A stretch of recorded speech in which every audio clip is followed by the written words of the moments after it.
Hi, welcome back to Manohar Academy. In this lesson, we are going to learn about Java static methods.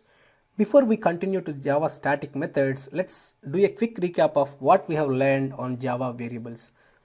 In the previous lesson, we have learned about static variables and we have seen that there exists only one variable inside the class. They won't be created for each field, each instance of the class. That is, they won't be saved in the object, but rather they will be saved along with the class object. So because of that, if some part of the object state is common across all instances, for example, in the previous lesson we have seen that all the balls of the same color, that is black. So that kind of state we can save in the static variables. Also, we have seen that if we need to track some information at the class level, something like the next student ID, then we can use static variables for that purpose as well. But in reality, the static variables are less common. They won't be used that often. The main usage of the static variable will be with the static constant. What we mean by static constant? So when we say static constant, we are talking about final variables. So for example, we know that in mathematics we have a constant called pi with some value like 3.1415 and so on. So we don't need this information to be saved in the object. So whenever we don't need to create objects to save this information, we can save this at the class level. Also, whenever we are creating something at the class level and we want it to be available everywhere, we make it public. So it is something like public static double pi. But whenever we are showing some variable or whenever we are exposing some variable to the outer world, we want to make sure that no one can modify that. That was the reason we were making everything private. But in this case, we don't want to make it private. We want to make it available everywhere. So that is the reason we make it public in the first place. But at that time, we have to make sure it is a final variable. So because it is final, no one can assign any other value to this one. So we are safe. So the main usage of static variable will be with the static constants, that is public, static, final, whatever is the variable name. As we have already seen, the constants will be having a uppercase naming convention. They won't be written with camel case. Also the other two uses are whenever the state is shared across all the instances, also whenever we need to track some information. That is all about static variables. Now coming to static methods. So just like the member fields, which can be of static variables and non-static variables, also known as class variables and instance variable, the member methods, they can also be classified as static methods and non-static methods. Similarly, we can call the static methods as class methods and non-static methods as instance methods. So they have this similarity. So now we want to look at the limitations first. That is a bit weird, but let's have some look at the limitations of the static methods.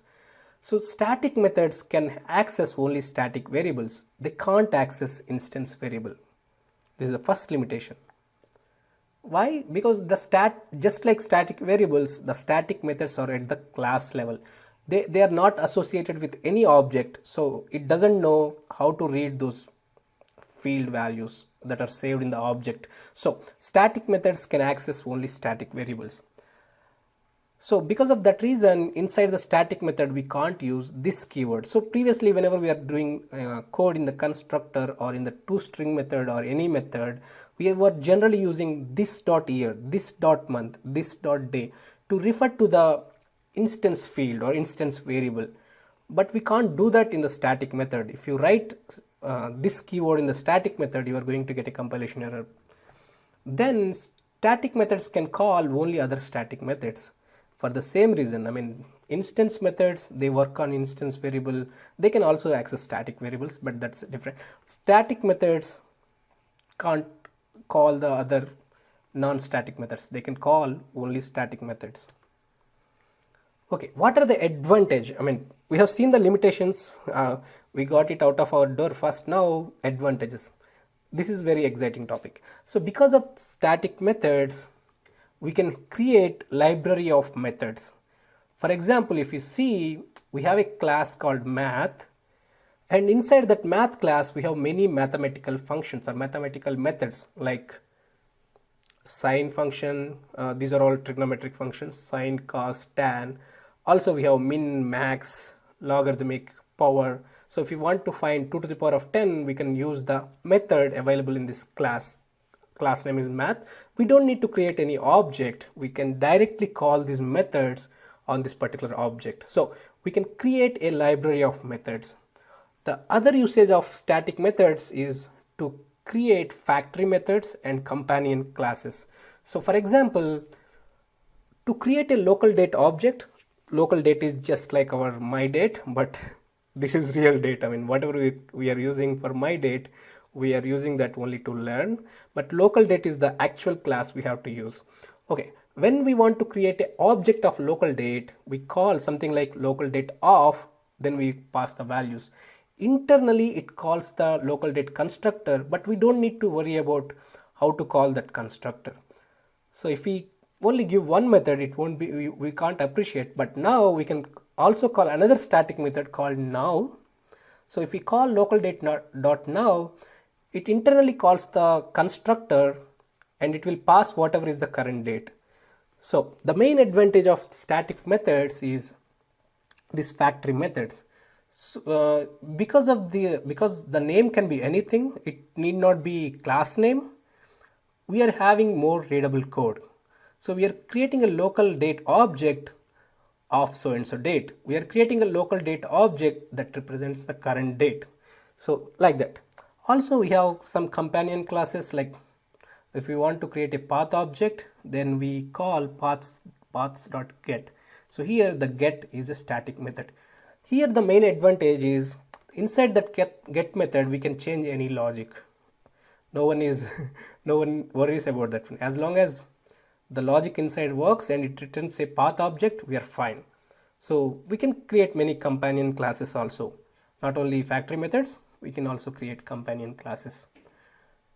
So now we want to know when we can use static methods.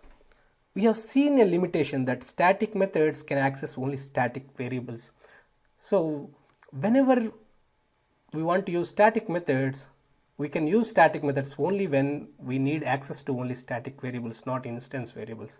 So in that case we use instance methods if we need instance variable. But if the method only deals with static variables, then we use static methods. We can use static methods in that case.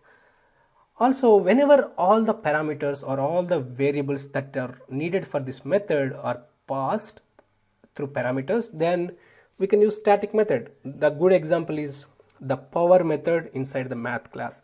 Let's have a look at that. We are done with the PowerPoint presentation, so let's go to browser. So in Java we have java.math class. So inside this class we can see the pi constant that we have mentioned in the previous slides. We can find the absolute value.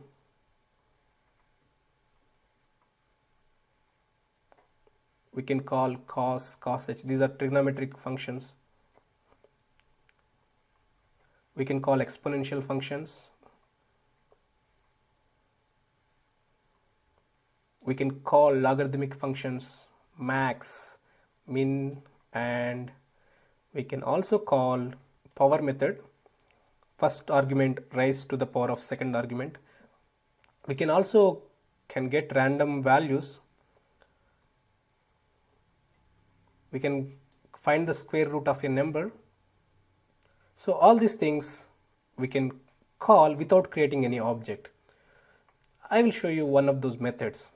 Okay, now here we have myDate class. This is the class we have been using for very long. So this has isLeapYear. If you remember, we have been creating one method called isLeapYear. Now we know that it's a member method. Also we can call this instance method because this is working on the instance variable, and this is not static. This is a non-static method or an instance method. Okay, now in the main method we can create a date, and on that object, I'm stressing the point that this is an object. On this object I can call the isLeapYear method. So if I run this program, we are getting true because 2012 is a leap year. So if I give something like 2017,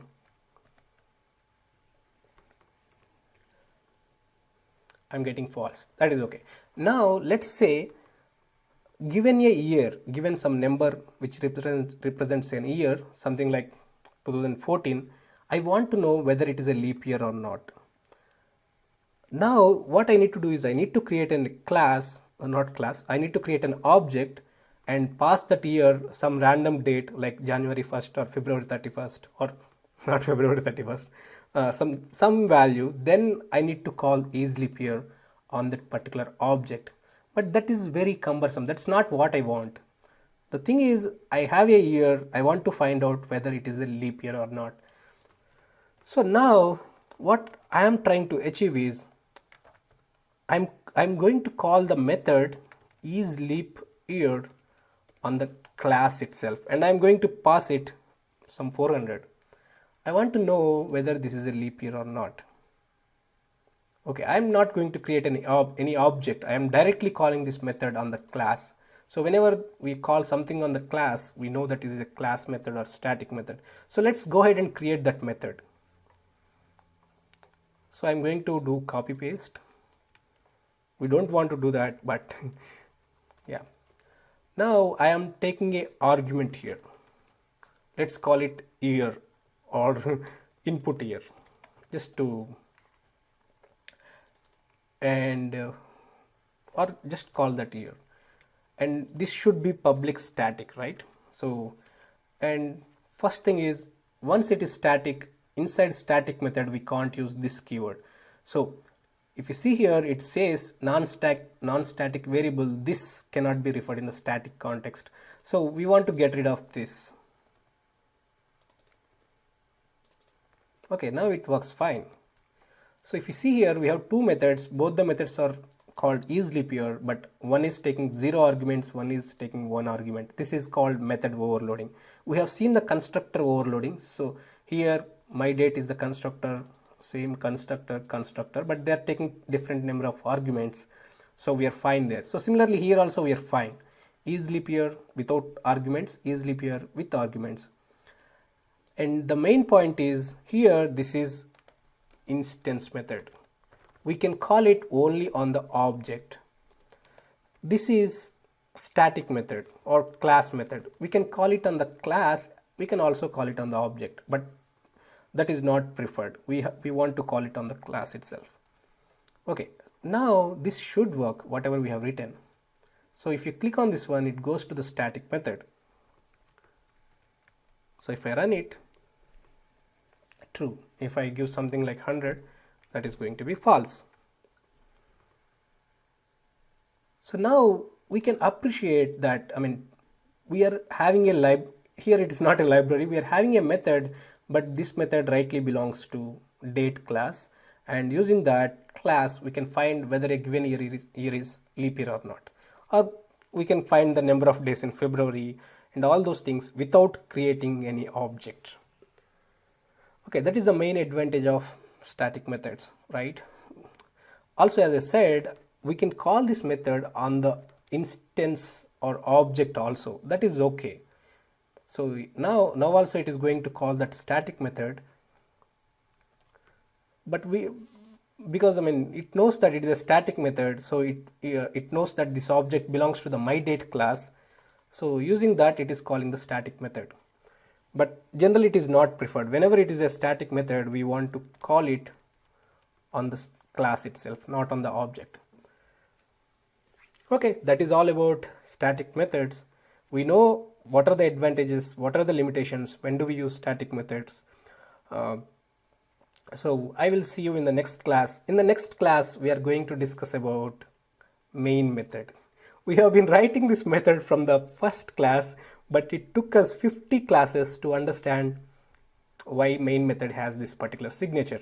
So stay tuned. In the next lesson, we will cover about this main method. Last but not least, if you haven't subscribed already, please go ahead and subscribe. If you are benefited from this video, if you like this video, go ahead and like it. Also share it with your friends so that they can watch, they can learn. Once again, welcome back to Manohar Academy. See you in the next lesson.